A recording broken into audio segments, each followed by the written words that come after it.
Sawadee krap, I'm JP Mestanza. Today is Friday, November 7th. Today marks the release of the latest edition of our English language newspaper, the Phuket News, as well as our Russian language sister paper, Novosti Phuketa. We also have a new edition of the Where to Eat Food Guide, all of which you can find at locations around the island. You're watching Phuket Xtra, brought to you by pvcphuket.com. Phuket continues to battle severe weather for a third consecutive week after heavy rain Thursday triggered widespread flooding, landslides, and major traffic disruption across the island.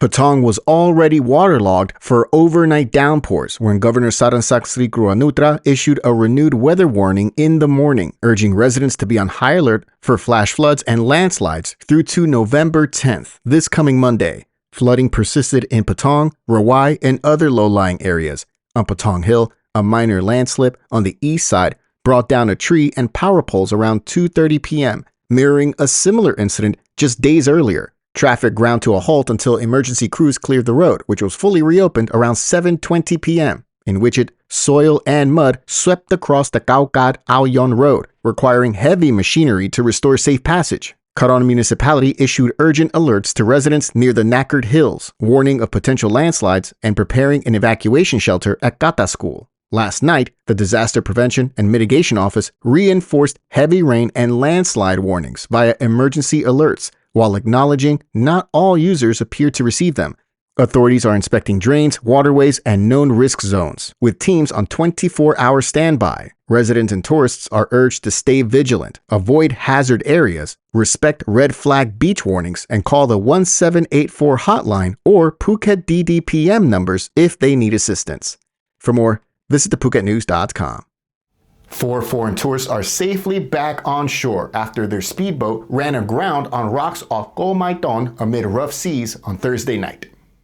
The Thai Maritime Enforcement Command Center Region 3 says the incident was reported early Thursday evening after the tourists managed to make it onto the island and awaited help. A patrol vessel departed at about 8 p.m. to assess the situation, but strong winds and heavy waves made it too dangerous to approach directly. Rescuers temporarily scaled back the operation and coordinated with Phuket Marine Police, bringing an additional patrol vessel, including soft-bottom rubber boats and mooring equipment. With conditions carefully reassessed and safety as a priority, officers successfully reached the group and transported all 4 tourists back to port at about 12:10 a.m. this morning. No injuries were reported. Authorities say the case is a reminder of how quickly conditions around Phuket's islands can change, especially during unsettled weather, and urge all boat operators and tourists to monitor forecasts closely, as well as to seek help immediately in an emergency. The Thai MECC3 hotline 1465 is available 24 hours a day. For more, visit thephuket.news.com. Phuket authorities are reinforcing security on land and in the air after 2 separate weapons and drug-related arrests this week. At Phuket International Airport, a 26-year-old Israeli tourist was detained on Thursday after security staff at the domestic terminal detected a suspicious object in his checked luggage. An X-ray scan revealed a magazine loaded with 29 rounds of 5.56mm ammunition. Saku police inspected the bag, seized the ammunition, and arrested the man on suspicion of illegal possession of ammunition, not permitted for civilian licensing. No threats or aggressive behavior were reported, and the incident is being treated strictly as a criminal case. In a separate operation in Mai Khao, Thalang district officers worked with narcotics officials and volunteer defense corps, and they arrested an alleged drug dealer found with 1.25 grams of crystal meth, a homemade shotgun, and ammunition. In a related check the same day, another man was detained with 2 methamphetamine pills. Both suspects were handed over to the Cha-Cha-Chai police for prosecution. Officials stressed that strict enforcement against illegal weapons and drugs is essential to protecting the island's reputation as a trusted, family-friendly destination. For more, visit thephuket.news.com.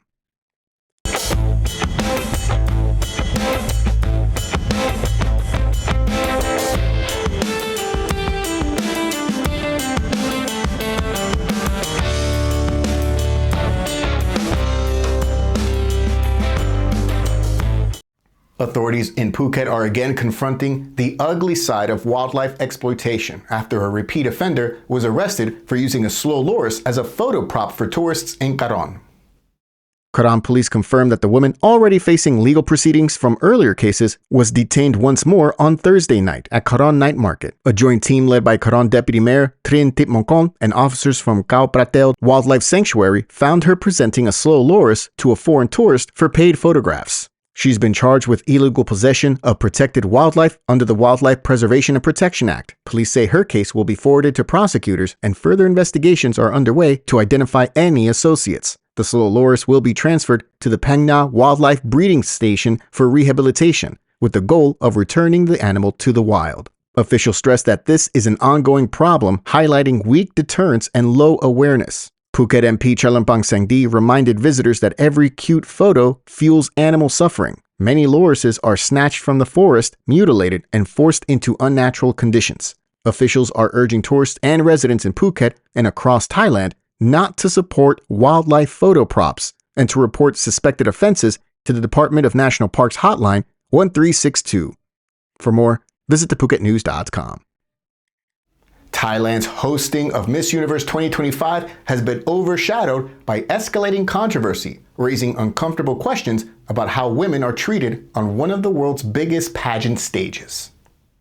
More than 120 contestants have gathered in Thailand ahead of the November 21 final in Nonthaburi province. But instead of glamour leading the headlines, attention has been drawn to public confrontations, alleged insults, and online backlash. The flashpoint came earlier this week when Mexican contestant Fatima Bosch walked out of a meeting after Miss Universe host Nawat Itzaragrisil appeared to single her out over promotional duties, with footage suggesting he referred to her as a dumbhead and calling security as tensions rose. Bosch, supported by fellow contestants, said that she felt disrespected and insisted the incident highlighted the need for women to speak up against belittling behavior. The incident was also captured on video, and the moment when all contestants walked out was caught. The drama has now spread beyond the pageant, with Mexican President Claudia Sheinbaum publicly praising Bosch for standing her ground. Mexico's embassy in Thailand has also been in contact with her. In response, Miss Universe organization president Raul Rocha condemned Nawat's conduct, stressing that respect and dignity for women are non-negotiable. Nawat later issued an emotional apology, blaming pressure and denying malicious intent, though criticism of his role continues. The row follows previous complaints surrounding Nawat's pageant management and comes amid reports Thai police are investigating the contestants' involvement in online casino promotions. For more, visit thephuketnews.com. The Phuket Regional Blood Center has launched its November mobile blood donation campaign across Phuket, Phang Nga, and Krabi provinces as hospitals continue to face a critical shortage of blood, especially rare Rh negative types. Health officials are urging residents, long-term expats, and eligible visiting tourists to give blood, noting that increased road accidents, medical emergencies, and the island's growing population and visitor numbers are placing constant pressure on supplies. Donations can be made throughout November at mobile blood donation clinics, the locations and schedule for which are now on your screen. Officials stress that just one donation can help save multiple lives and plays a vital role in ensuring hospitals are ready for emergencies, including surgery, trauma, and complicated pregnancies. You can also donate at the Phuket Regional Blood Center and at the blood bank at Vashida Phuket Hospital. For more, visit thephuketnews.com. Thanks for joining us here on this edition of Phuket Extra, brought to you by pbcphuket.com. I'm going to be out of action for the next couple of days. I'm going to have an operation on my knee. Everything will be okay, but we will be back next week. And until then, stay classy, Phuket. Phuket's rapid modernization has made it one of the world's premier holiday destinations. Investors can still buy quality condominiums for as low as $75,000, and luxury properties can go all the way up to $20 million. Condominiums in Phuket are a safe, secure bricks-and-mortar investment, offering foreigners freehold ownership. Call or email Thai Residential, Phuket's #1 trusted real estate advisor, to find your perfect Phuket property.